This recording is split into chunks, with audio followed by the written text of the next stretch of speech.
Welcome to the Iron Self podcast, where we jump into health, fitness, mindset, and becoming the best version of yourself. Today with your hosts, Mike and Kayla Minion. On today's podcast, we welcome Theresa Vermillion.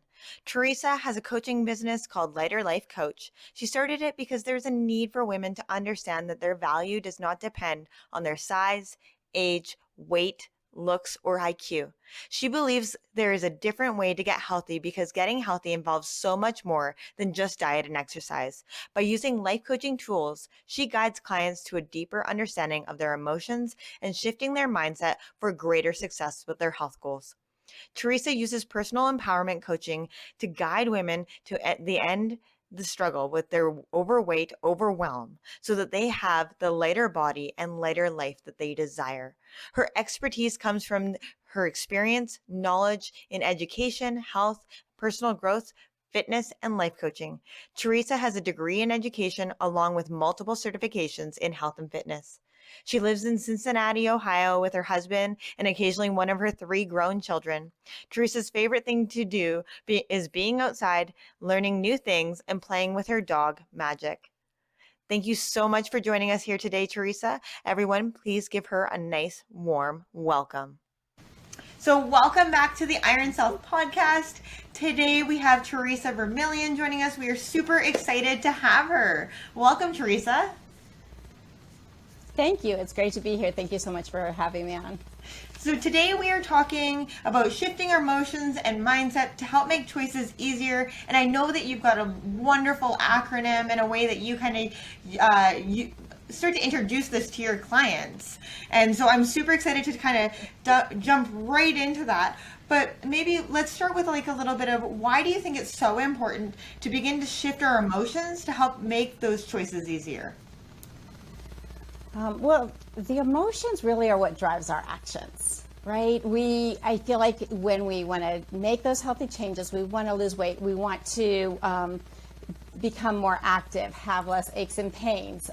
There's so many aspects to health that we might want to change other than just losing weight, where I feel like losing weight really gets us to all of those other health goals sometimes.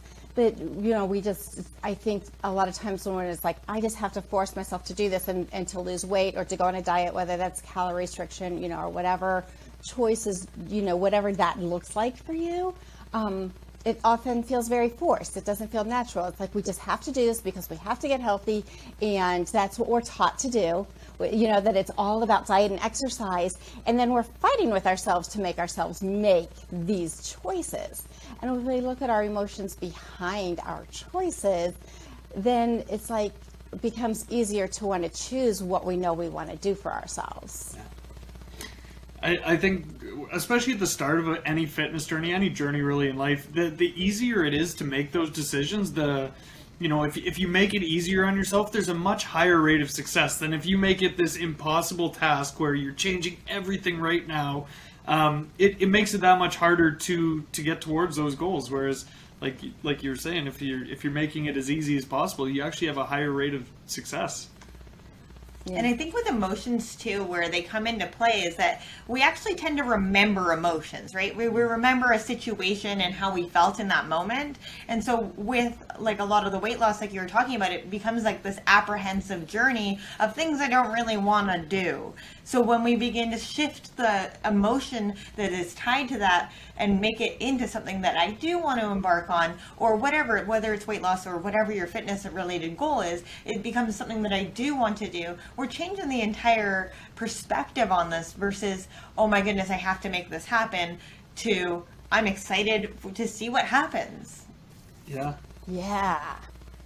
You're right, because most of us that want to lose weight or go on a diet, right? We've done that before. Mm-hmm. And now we're doing it again, which means we either, had success and regained the weight or limited success or no success. And so now we have that really yucky feeling about going on a diet. I think it's even culturally, even though we say like dieting is what you need to do to lose weight and get healthy, at the same time, diet has such a negative vibe to it. It really does. Yeah. Mm. Well, and I think that's exactly what you said there. There's so many people that have tried so many different diets in every way they can imagine to. We'll use losing weight as the example, but to try and get those pounds off, and then they almost get that relationship with the idea of losing weight, where it's like, well, I'm not even going to bother because we've done this, we've taken this road before. Or they're looking for those quick solutions. Like, if I just do this diet, I know I drop a lot of weight really fast. But you also need to look at, okay, yeah, you drop weight really fast, but what's the rebound effect of that? Like, what is on the other side of that? And did you learn anything? Did you learn how to make it effective long term? And I'm sure that you've dealt with this lots, but I think that when it comes to weight loss in general, we live in the society where everybody is a chronic dieter. And now, I don't want to say that you ever get to a point where you're not, mindful of what you're consuming, like eating, nourishing our bodies with. But I feel like, when our body wants to be as heavy as it possibly can be, right? And whatever your biggest was, your body wants to be 10 pounds more than that. And so it's constantly striving to get to that point because that comes from that survival state. So, we have to have those benchmarks for ourselves to go, this is where I feel really comfortable. This is what I easily maintain with what I'm consuming. Maybe this is where I want to be. Well, if that's the case, then maybe I need to have these benchmarks going. When I get to that belt buckle, I'm just going to, clean up my diet a little. But I think when you start to bring in the emotions, and this is, I know what you're going to dive into, is that this is where that long-term success is key, right? It's not about the constant, rat race of dieting on this hamster wheel of what's next. It becomes, how can I make this lasting change? Yes. And isn't that what we all want? And to your point too of, how we feel. I mean, that's what we really want when we have those health goals. We want to feel better. We want to feel good in our bodies. That's what we want with weight loss. And, it doesn't mean that looking good doesn't feel good. We are physical, creatures, and it does feel good to look good. So I'm not even saying that, you wouldn't want to try to improve yourself or, it is about, that when we think about, I have to go on a diet so that I look a certain size, really we want to feel a certain way. Yeah. And we feel better about ourselves when we know we're healthy, when we know we're putting things in our bodies that our body really needs, versus listening to our minds and what our mind is telling us, it sounds good. Yeah. Well, I think too many people get fixated on the scale weight or on a certain size of pants or whatever it might be, and they don't focus on just feeling good, right? Like being able to have that felt sense and realize that regardless of scale weight, I feel good when I do these things, right? And kind of incorporating that to make that the goal rather than a specific scale. I mean, unless you're a competitor in something where it's like you need to be like boxing, you need to be under a certain weight or something like that, where it is like a fixated goal, just being able to feel good, right? Mm-hmm. Yep. And I really want to dive into this making choices easier because especially, with the holiday season Christmas, and all of that. Let's make those choices easy. Everybody feels like it's so hard. It's like, oh, I want another brownie, but ooh, should I, And we did our whole episode on holiday hacks, and on that episode when we were talking, the average person from Halloween to New Year's can gain anywhere from 8 to 20 pounds. That's a lot of weight to put on from that short period of time. That is a lot of choices that are made. Yes. So how can we begin to take back our power around our choices instead of feeling powerless to those brownies and chocolates? How can we start to feel powerful around them? Empowered, yeah. Yeah, that number was shocking. That was a huge number. And, and to that point, that debate we have to have with ourselves about, do I have another brownie or not? And that can be exhausting. We don't realize how much energy we put into that kind of a choice, where if we take that back, to the thoughts that we're having and those feelings that we're having, it's not really about the brownie. It's about, if you're you're taking it back to the holidays and you said Christmas and making those choices easy or easier, if we're around family that we don't see very often or family that we aren't our favorite people, or even if they are our favorite people, right? We have to look at all aspects of this, that I'm eating because I'm with people that love me and they're not going to judge me for what I'm eating, or I'm eating because I have social anxiety right now. Even like, even if you're not a socially anxious person, it can be a little bit weird to be around people that you're not used to being around. Is that why we're eating? Or do I really just want to enjoy a brownie? So many times we're not eating or choosing what we're eating because it's what we want to put in our bodies. It's because we're having thoughts about what is going on in our lives, and we want to not feel those, and those thoughts are creating feelings. We want to not feel those feelings. I have to go to my, whether it's like where you have to go for a Christmas party, or whether you're staying home alone, or whether, you have an uncomfortable discussion with a loved one, or you see a commercial on TV and it makes you think, I think I want a snack, or I want that glass of wine. Those where you otherwise had no intention of putting that in there, or if it was an uncomfortable feeling, we're simply trying to not feel uncomfortable in our bodies. And so a lot of times we just eat to distract ourselves from the feelings that we're having. And one more thing, when you're like, how do we make it not so hard? One of the biggest things, like, just to go, it's not hard. Our language can dictate so much of how this is going to go. We can be like, I'm going to make this easy because I choose to make it easy. And that takes practice. We can throw that out there and say, well, that sounds really good, but practice is another thing. Like all things, Mike, I know I've heard you talk about that, just exercising those muscles and learning these concepts and being able to embody them. But at the same time, doesn't it feel different to be like, I'm going to show up and I'm going to eat what feels right for me and release other judgments about myself or anybody else, or what a lot of times when we're judging ourselves, or when we think other people are judging us, we're judging ourselves, right? And so just like, if you want to eat the brownie, eat the brownie. If eating the brownie is going to make you feel terrible about yourself, then don't eat the brownie. If you had one and it was amazing, and you never have had brownies that amazing for your entire life, and you would like to taste that a few more times, then do it. It's okay, because some people might not eat like that on a very regular basis anyway. I think one of the reasons why we gain so much weight at the holidays is because we do have treats that we don't have all year long. And that's okay. It's okay, because we're going to enjoy that because we only have it once a year. So I want to go back to two things here, because I really absolutely love them, and I think that they're super powerful, and I just want to really accentuate them even further. So giving yourself back that power to say, I can do this. I believe in myself. I want to make this easy. Like, often when we go into these holiday situations, it's like, you focus on everything you can't have. Oh, I shouldn't eat this. I shouldn't eat that. I shouldn't do this. Like, there's so much shoulds all over the place, versus going in with that open concept of, you know what, I'm going to eat the things that make my body feel good. I'm going to enjoy the time with everybody, and really starting to allow that empowerment back in.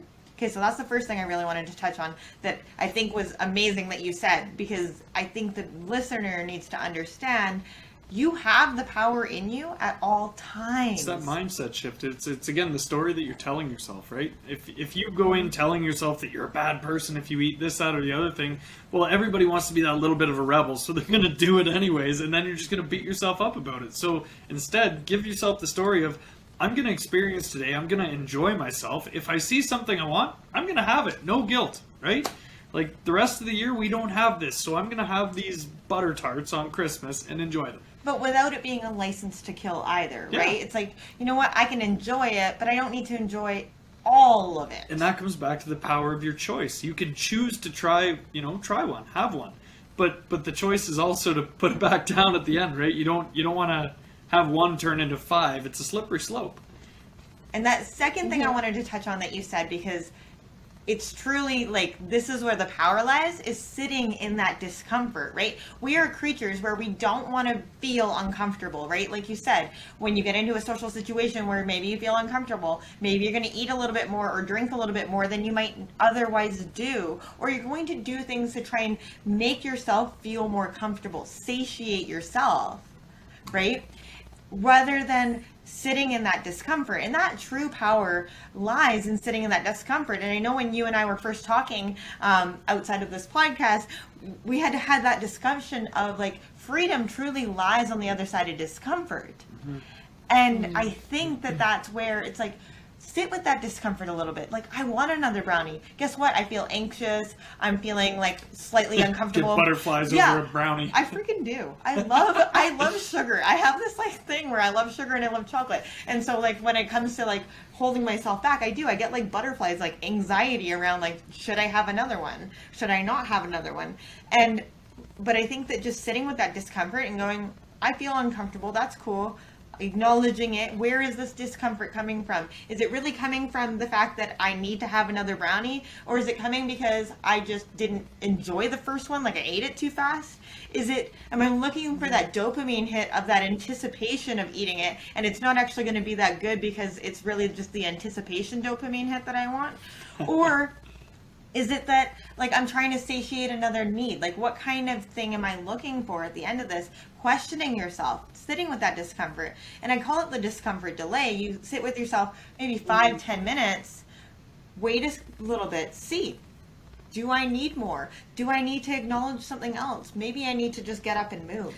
My favorite thing just listening to Kayla talk about all this is the fact that she's talking about building resiliency without talking about it, right?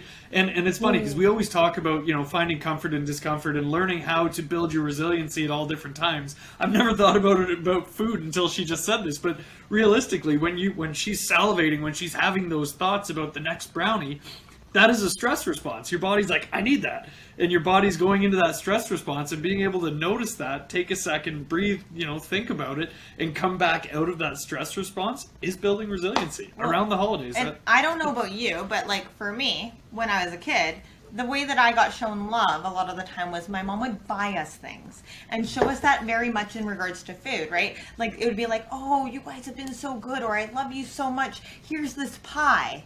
Like here's this yogurt covered granola bar. That sounds fantastic. Whatever it was, but that was like a way of showing love. So I learned through habitual that I'll show myself love by giving myself a treat. Right? And that comes back to that emotional response. Now, what am I looking for? I'm looking for love. Where do I go? I go to this treat because I'm not looking for it elsewhere. This is where I She runs to the fridge instead of her husband. Atta girl. Well, she says that is exactly what happens, and it becomes generational, right? We don't know we don't even know that we're doing it, let alone that it's something we can try and shift. And you're right. And so, even like people self-sabotage on their diets because they're like, well, I've been good all week. Friday night I can have pizza and beer, or my wine and, whatever it is we go to, to reward ourselves for doing what we really want to be doing for ourselves in the first place. It's like the reward is in your choice, that you're showing up for yourself the way you want to show up for yourself. And when anticipating that next brownie, sometimes we can always just borrow from our future selves. If I eat that brownie, is it fulfilling am I trying to fill an emotional need or a physical need? Yeah, it might taste good for a few minutes. And then later, am I going to beat myself up and not have that self-compassion, and I will have self-judgment because I couldn't control myself, or because I, didn't even think about it. And I love this idea of the delay, because we have to stop our brains. And if we're in a social setting, that's even hard to do. We're trying to pay attention to conversations. We're trying to, be have that energy about us, or protect energy depending on your personality type, and worried about what everybody else is. There's so much going on in the room sometimes in those social settings, so it might be harder to even stop and have that thought with yourself about, is this, and that's where we get into mindless eating, and that adds to that slippery slope, because then we're just doing it because it's in front of us. Yeah. And, and it does. You're like, you go home and you're like, what just happened? Into that holiday hack of being prepared ahead of time and visualizing, knowing exactly what those choices are.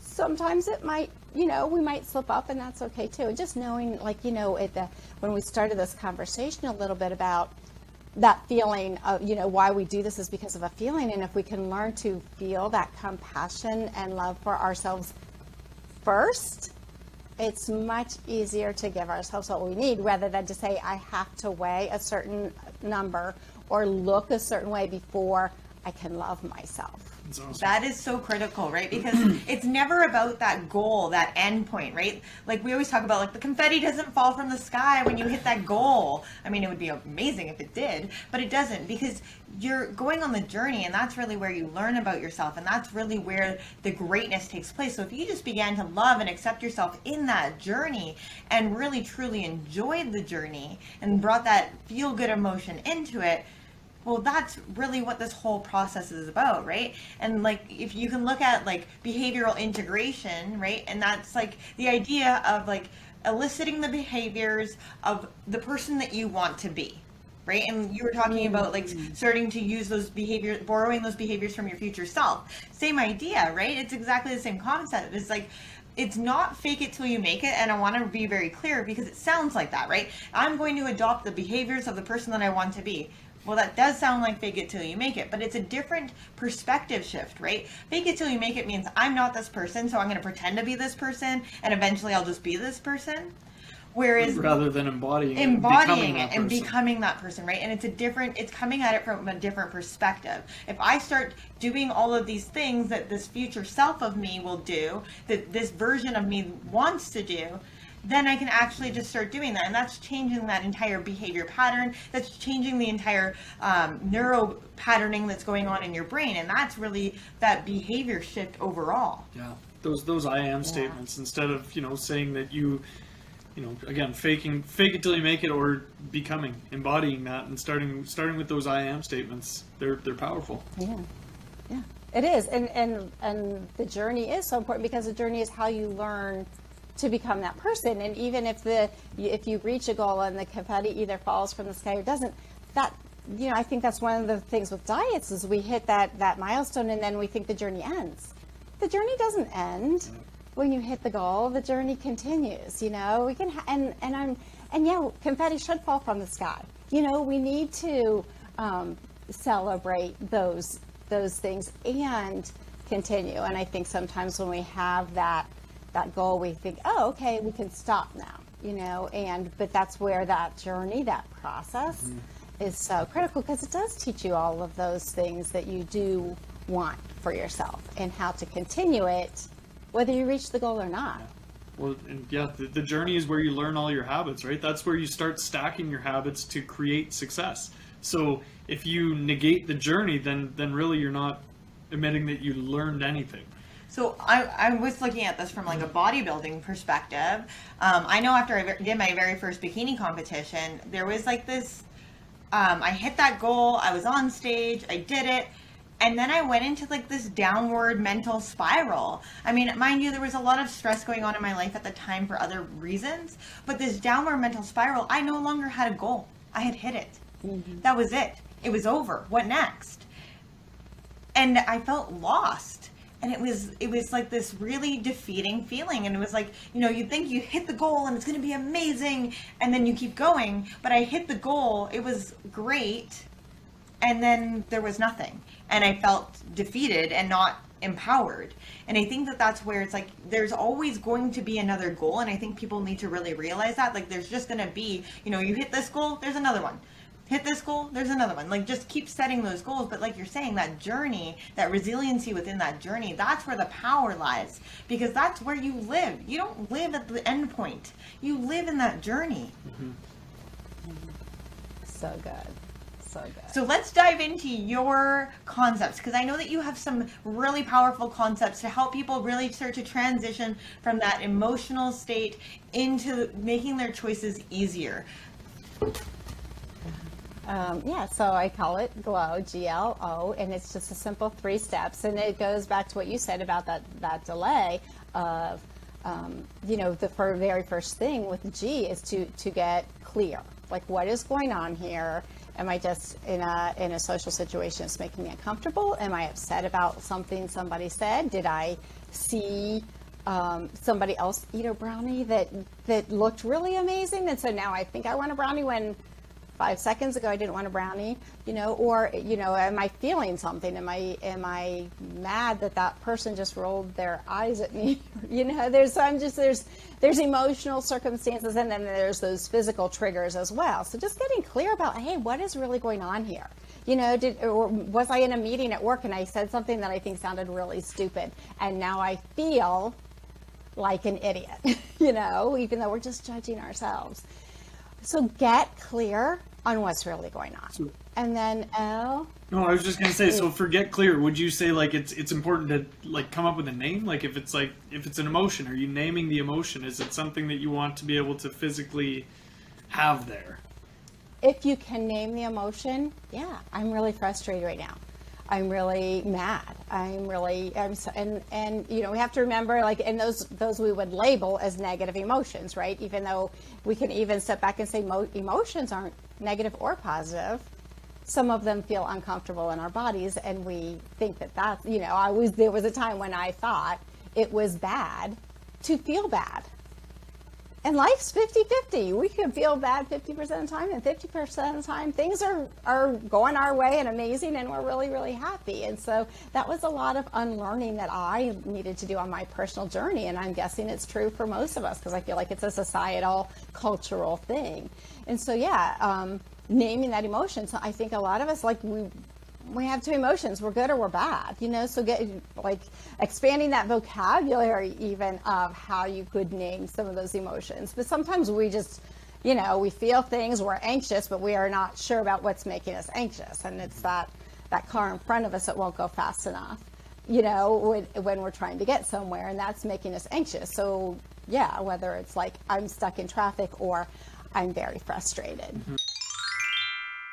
If you're ready to make a change in your life, step into the best version of you, check out our Iron Self Transformation Program. Find more info on our website, www.ironbodycoach.com. I'm bringing that back to that body sense too, of like, I'm feeling very frustrated. Where in my body do I feel frustrated? Am I feeling that very much up in my head? Do I feel it in my chest? Is it causing anxiety? Like, what does that feeling feel like? Because a lot of the time these emotional states can feel like an almost out of body experience. Like if you're about to like walk on stage for the first time and give a like speech or whatever, and you're like super nervous and your stomach and the butterflies, like, that's an out-of-body experience because it doesn't feel like yours, right? So when you can bring that sense back into the body and realize that anxiety and excitement are the exact same feeling. They are the exact same. So it's all interpreted in your brain. Are you anxious or are you excited? Mm-hmm. Great. Yes, very much. Very, yeah. Where do you feel that in your body? And then feel it.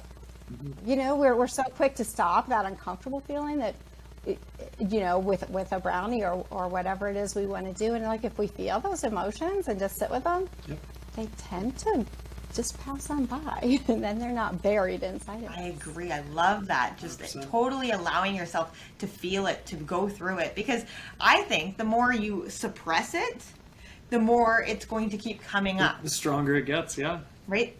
The more you suppress an emotion or a feeling, the more you're like, it's kind of in the back of your mind all the time. It's like, okay, so no, I'm not going to eat that brownie. I'm going to shove that uncomfortable. It's like the law of attraction. Down. All you can think of now is the brownie. And now, like, you're in your head, you're having a conversation. You're like, I sure hope there's some brownies left. Like, like you're having this like conversation with everybody else, but like your brain is still stuck on brownie because you haven't acknowledged how you're actually truly feeling. And whether it's actually a brownie or it's like you're annoyed at an uncle or whatever that feeling is, but when you shove it down, your brain is still going on about it. It's kind of like when you can't remember somebody's name, and it'll come to me, and like 2 hours later you're like, oh, it was Jerry's name I was trying to come up with, right?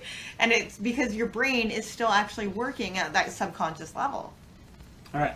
Definitely. So number one is get clear. Sorry, we tangented a lot. Yeah, get clear. No, it was good. And if you think about most of us, all of our lives, we've been taught to not feel those emotions. So we're just walking around with all these stuffed down emotions from our whole lives. So yes, moving on. Number 2 is L. So you want to look for that trigger. Look for the trigger. Is the trigger the brownie itself? Is the trigger something somebody said? Is the trigger something you said that may have been perceived wrong, or that came out? Sometimes I hear myself talking, I'm like, okay, I'm not nearly that as aggravated as that sounded, but I am not going to apologize. And sometimes, like, if you can walk back and go, oh, sorry, I heard that. That wasn't how I meant for that to come out. People are like, you're good. They don't care. But, if they heard it and they thought, well, that was a really snarky remark, and you weren't trying to be snarky, then you can clear that up. I'm way off on a tangent, but so what is the trigger? Look for that trigger. Whether it was you, whether it was something physical. Sometimes we're just thirsty or hungry or tired. And instead of going to bed, we get another midnight snack. Was there something on social media that triggered me? Those are very subtle triggers, I think. So what's really triggering me? Okay, I'm frustrated. Why am I frustrated? I'm frustrated because this car in front of me isn't going fast enough. Or am I frustrated because I didn't leave the house in time and I made myself late and I made a promise that I wasn't going to do this anymore? Yep.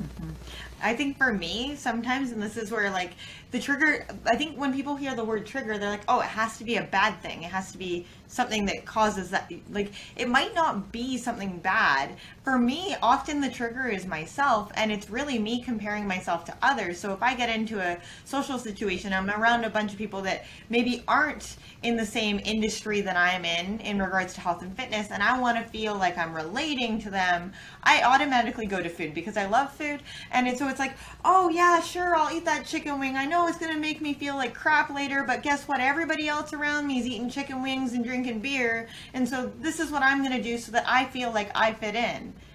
At the end of the day, do you think my friends really cared whether I ate chicken wings and drank beer or I didn't? Not normally. Some of them might razz you a little bit, but most people don't really care what you ate. But for me, the trigger is my own self-comparison, in that sense of, are they going to like me? Are they going to accept me if I don't conform to the way that they're doing it? Well, that's that social anxiety. If I choose to do something different, am I going to be judged? Doesn't matter at the end of the day. Right. Who has to live in your body, right? You do. Yeah. Or using food to give yourself that self-care, that self-love. Mm-hmm. And I think it's super important that we work on those relationships with ourselves, because we're always with ourselves, and for me that was even actually be like, what, I have to work on my relationship with myself? Okay, and that in itself is a really fun journey. But you're right, well, that whole self-love concept, well, I'm going to eat a brownie because I love myself, like, is that really what we mean? Is that really what that trigger is, and that's where too it just goes back to, well, I didn't feel it from my spouse, or I didn't feel it from my mom at the party, or I didn't get it from my boss, or but you're right, and sometimes, to your point, Kayla, those triggers sometimes are really, like, we're celebrating, I don't care what happened, I'm gonna do whatever I want, because I got to the office on time today. I'm going to celebrate with a donut. It's Donut Friday. We made it through the week. Let's celebrate. Like, I'm sorry. Why is that remarkable? We make it through the week every single week, right? Hopefully, like, or we wake up first thing in the morning. It's like, well, I just like cream in my coffee. It's something. Well, okay, because you slept through the night, you needed a reward. Like, let's. But I mean, we're programmed that way. We're not. We didn't come into the world thinking as we're programmed, and so it's just a matter of unlearning some of those thoughts. So I think it's also reprogramming what your reward is, what a reward looks like, what your reward looks like. Like, we live in the society where, like, Mike and I always preach, like, whole foods and whole foods first and all of that kind of stuff, but then we have all this food product that we call it, like, it's like manufactured food, processed food, it's highly palatable, it gives you that immediate dopamine hit. Looks and smells delicious. Right? But it's created that way in a lab for a reason, which means that, like, at the end of the day, is it the best thing for your body? Yeah. Is it the best reward for your body? Or is it a reward for your mind? And being very aware of, like, what would you rather have for a reward for your mind? I mean, I'd rather go for, like, a massage and get that mental, like, get out of my body experience. Well, you got to choose where you get your dopamine from, right? Yes. So instead of it coming from highly palatable foods, maybe it comes from a workout. Maybe it comes from, like Kayla said, a massage or something, some kind of self-care that you do for yourself. Go for a hot tub, whatever it might be. But different ways of getting those, because everybody wants those feel-good endorphins, and there's nothing wrong with that. Go have some sex, you'll get them too, right?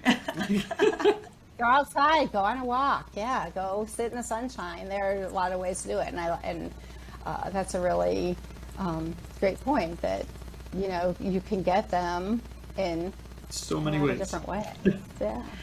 Yeah. Triggers. I mean, triggers could be like 3 episodes in a row, right? We could. So, what is the last one that you have in your acronym? The O. So, the last one is O, and that is overturn your thoughts about the trigger. So, if are those thoughts, let's go back to being stuck in traffic for a minute and just being like, okay, the problem is I made myself late. I'm frustrated. I'm mad at myself. I'll never change. We were beating ourselves up. And so that's making us feel like crap about ourselves. It's making us very frustrated, very overwhelmed, very stressed because we know that we're going to be late for our meeting as soon as we get to work, or whatever it is. Just knowing that you don't want to let your friend down by being 5 minutes late for meeting them, or not getting the kids on time, whatever the situation is.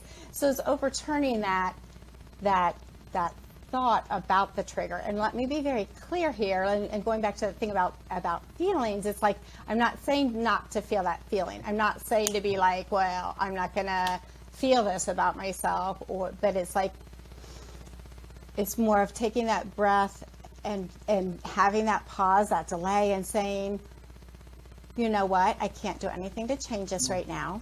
It's where I am. I'm going to give myself grace and forgiveness, and I will do better next time. Yeah. So it's your circle of control, right? What do you have control of in this moment? And then taking ownership for the choices that you've made, right? Because everything you've done is the choice that's gotten you in this exact position. If you left 15 minutes late, you're probably going to be late, right? Like, you can't blame it on the traffic that you're stuck in. You need to be able to, again, accept that. Okay, I left late. It was my choice. I had whatever. I had to get that second coffee in before I left. Whatever it is, or get your kids ready, or whatever it might be. You can't change it. You're stuck in traffic, though. That's outside of your control, outside of your circle of control. So now you need to accept that, move on from it, right? What's the best way to move forward? Right. Yeah. So you can sit there and be mad and be cussing people out or flipping them off or whatever it is. We love to have that self-righteous rage, right? Or you can be like, I don't want to hang on to all of that frustration, and then, because when you get to the office, then you do grab a donut because you're like trying to do something with all that in your body, instead of being like, you know what, I can't change it. It is what it is now. And there's always circumstances that aren't beyond our control. I can change my reaction to it. I can change how I'm feeling about that right now, and that's overturning that thought about that trigger. Going back to the brownie, like, I ate that second brownie. I cannot believe I did that. I'm never going to lose weight. I'm never going to be successful. I'm horrible at this. I don't know why I even try. Or I had a second brownie. It wasn't satisfying, or it was really satisfying, or you know what, it wasn't in alignment with what I really want for myself.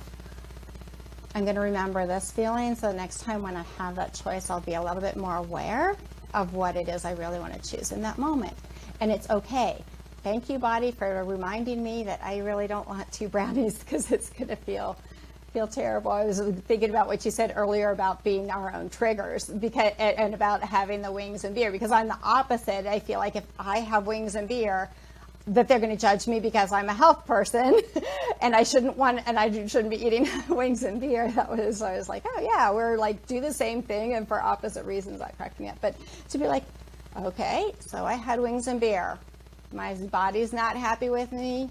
Next time I'll choose differently. I can't go back and change that now, but it's okay. And just meeting ourselves in that spot with that compassion, with that lack of judgment, with that love, and being, it's going to be fine. You know, this is not the end of the world. 5 minutes, it's not going to matter 5 minutes from now. It's not going to matter 5 hours from now. You know, that next time I'm going to do better. I am learning to be a person who chooses what feeds my body healthily. Totally. And I think that like one thing that we always talk about is feeling the emotion and not becoming the emotion. So you're not suppressing that emotion down. You're going to feel it. You're acknowledging it. You're acknowledging everything that kind of goes along with it. And you're beginning to come to that place of acceptance. And I think that that's where the power lies, is within that acceptance, accepting all that is for what it is. Not good, not bad, not anything else. It is what it is. Right? And if you look at like Tony Robbins, and he always talks about like changing your state. How can I change my state, right? And so overturning your feelings is like, how can I begin to change my state? How can I snap out of this? And sometimes like even just doing something like a snap or a clap, where you are like, hey, I don't need to do this right now. I don't need to beat myself up over this. I'm stuck in traffic. That's just the way it is. Yeah, I should reset. You know, it gives you that like, okay, I can do this. You know what, let's just move forward from this. And then when somebody does cut you off in traffic, because now you're in traffic and that's going to be another trigger, somebody cuts in front of you, right? Like if that's the case, acknowledging, hey, maybe they're a little bit more behind than I am. Right? Give yourself a story to go with it. Like I was listening to the Rob Dial podcast from Mindset Mentor once, and he was like, just pretend that they have to go to the bathroom really bad. Like, would you want to stand in the way if they've got like explosive diarrhea? Like, no, let them in front of you. That's beautiful. And you say it so much more loving than I do. I tend to be a little bit more sarcastic, and I kind of go, well, they're clearly more important than I am, but I'm working on that. I think we're all working on that. But you're absolutely right. Like, okay, you know, like whatever's is going on in your life right now, you know, it's got you, you know, and if you don't know, you know, then let them go do their thing. And, you know, you have that choice of even wanting to flip out of that or not, you know.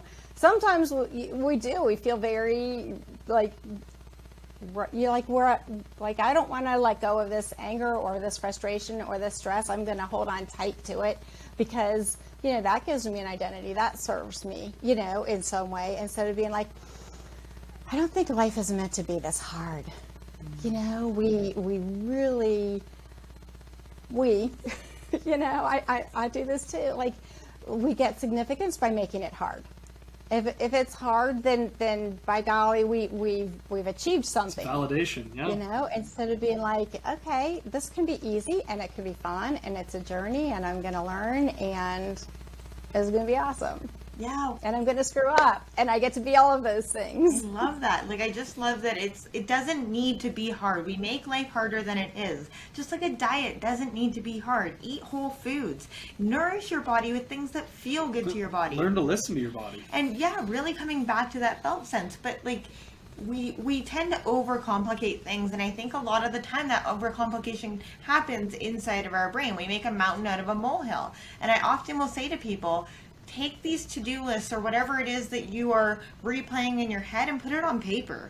Is it as big now on paper as it is in your brain, right? Like, if I say to you, well, I'm like the worst person at math, but if I was to say to you, can you do, 1 times 5? And you're like, oh yeah, that's 5.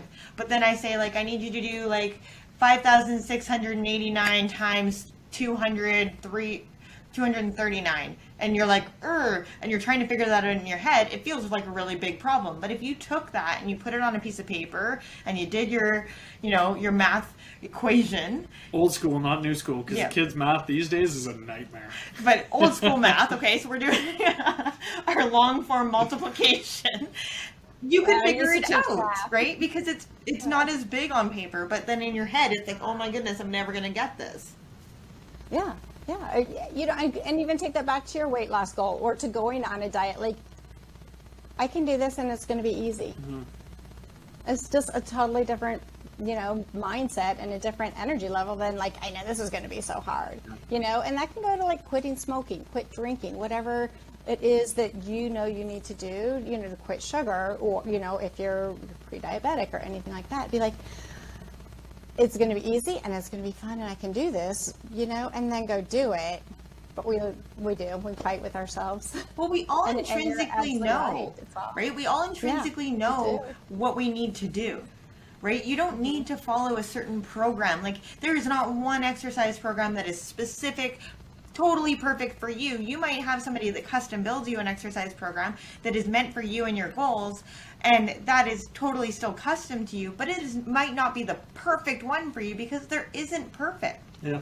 Right? It's the same thing, like there's not the perfect diet for you because every person is unique. Every person body feels different, right? Like I love eating beans. I eat beans most mornings. Mike can't eat beans. Just because they're healthy for you doesn't mean your body likes them, right? So it's beginning to just take back your power and your control over making things and choices easier by listening to your body, by knowing intrinsically the right thing to do. If I want to lose weight, I know I need to move my body and I know I need to eat a little better. If I want to, A little better doesn't always mean less either. That is a huge misconception because there's so many people that have been dieting forever and their idea of getting fit and lean is dieting more, and it's like, no, like you've been under maintenance for way too long here. Sorry, that's a touchy point. We all know what to do.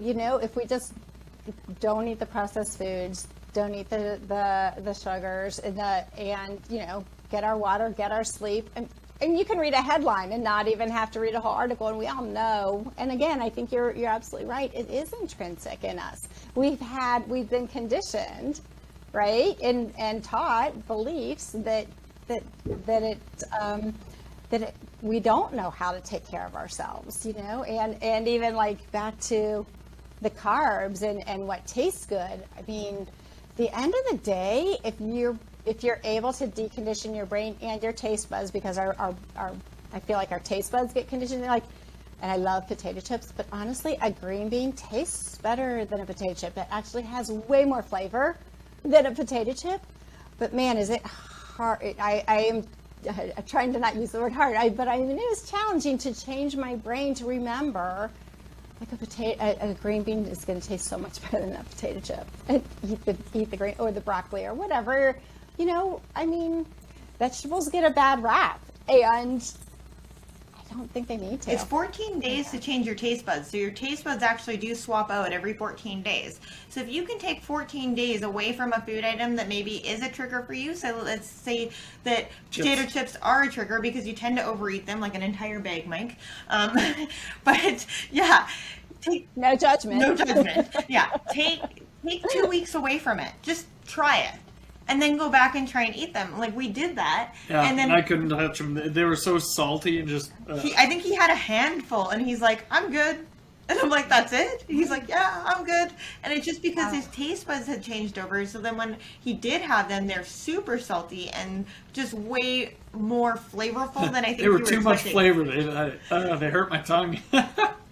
Wow. That's incredible. And 2 weeks isn't that long. No, in the scheme of things, absolutely not. I mean, like... This is what we talk.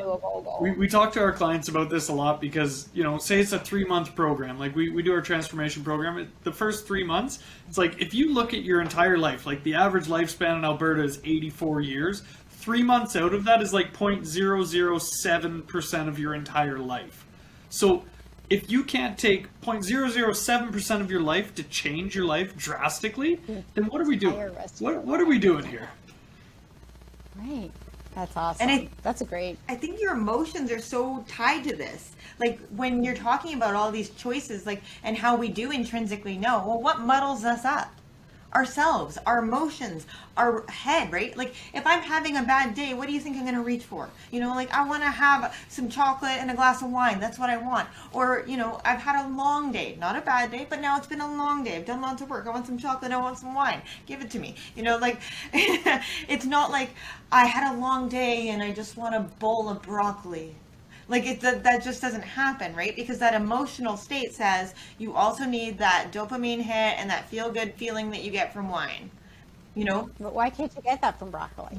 That's a great question. It's just the way our brains think, right? Yes, well, it's just more calorie dense too, right? The higher calorie item, your brain sees that as greater on the survival list. So if I look in the fridge and I'll like there's broccoli, there's like tons of veggies, there's tons of fruit, but my body sees cheese. Why? Because the cheese has more calories, not because I want to have cheese. Oh, I like that. But that is like, I mean, that's a totally another tangent. That's totally different. Like, yeah, but that's fun because it makes it that much easier to shift that thought. You know, instead of thinking, well, I just love cheese, you can be like, well, my brain thinks it wants cheese because it knows it's going to help me survive. Yeah. Yeah. That's an easier way to be like, oh, okay, then I don't really want cheese. Well, we use it with like For me. the apple mentality. So like with our kids. Are you hungry? Yeah. Are you hungry enough that you want an apple? No. Then you're not hungry. Right. You know, and if you go back to like if you come home and you are really hungry or really thirsty or really tired, it seems so much easier just to rip open a bag of whatever's in your pantry than to get the vegetables out, you know, which is like I buy whole carrots and peel them, you know, which like it takes 30 seconds, you know, but my brain is thinking it takes 5 minutes. Yep. And it's crazy. Well, it's like the pizza mentality, right? So people are like, oh, I don't have time to make dinner, but I got to throw in a pizza or a lasagna or whatever. And those things are like 45 minutes, like French fries, about 45 minutes in your oven. Well, you do realize that you can make a full meal that's healthy in like 30 minutes. Yes. Yeah. Frozen chicken. I mean, look at those are all going back to thoughts. You know, I do the same thing. I like my thought is it takes so long and so much work to cut up my lettuce and wash it. No, it doesn't. And so what? The time is going to pass anyway. I'd rather have my salad. Yeah. I really would. You know, because then at the end of the day, we go to that future self, and what have we done? You know, we're like disappointed because we didn't stick to the goals that we set for ourselves. I did my first ever diet a couple weeks ago, and I absolutely fell in love with salad because of it. I bulk cut up all my salad, like all the lettuce now in the fridge, so it's always ready to go for me. And heaven forbid I touch his lettuce. Yes, I understand. I understand. But, you know, It's like her and her arugula. Well, you know, if somebody who doesn't appreciate it is going to eat it, or they're going to eat the lettuce and the potato chips, then you're like, time out. Yeah. You know, let's talk about this because this is not fair. Because now I'm triggered. Right. Awesome. Well, you got it. It's so funny because we did that the other day. Like, I ate something that was healthy out of the fridge, not knowing that Mike was going to have that. And he was like, oh, well, that was mine. I had saved that for, what was it? It was a pear, I think. It was a pear I ate. It was the last good pear. And then what did he do to get me back? He ate the one thing that I wanted to eat the next day. He did it on purpose. Not on purpose, Definitely obviously. a trigger for me. Yeah. So going back to your acronym for GLOW, so getting clear, looking for triggers, and overturning your feelings about the triggers to really become empowered over these emotions, these triggers, and to really start to step into the choices that you do want to make and stepping into that best version of yourself, that future self that we've talked about. Yeah. What? Yeah, living empowered, and then you're like, it takes that journey that we're all on. And instead of making it feel so hard and being so overwhelmed and so frustrated, almost perpetually, it felt like that for me, you know, even though I felt like I was a pretty positive person, to be like, this isn't how we're supposed to go through this. Yeah. You know, it just turns, because as you saw, like through our discussion, you can really apply it to almost any situation to be like, okay, I'm bringing myself down. It's super true. Like Mike and I, we use something similar. We don't have as nice of an acronym that you have, but we call it name it, acknowledge it, and accept it, right? So it's all those processes that we go through on a consistent basis of really, like you said, getting clear on what it is that you're feeling, what it is that you're triggered by, you know, what is going on, why am I making these choices? And when you can begin to really understand the why behind it and name things, that's where we can start to take that empowerment and start to make those changes going forward. And like when you were saying, you know, like accepting things for what they are and knowing that it's okay, maybe next time I will make a different choice. When you acknowledge how things make you feel, like how maybe a food makes you feel, how an emotion makes you feel, you're more likely to make a different choice next time because you don't want to feel that discomfort in a different way. Yeah. Yeah, so good. I've absolutely loved having you on this podcast, Theresa. This has like just been wonderful information to share with everybody. So if somebody wanted to get in contact with you, how would they find you? They can find me on Facebook at Theresa Vermillion. My website is lighterlifecoach.com.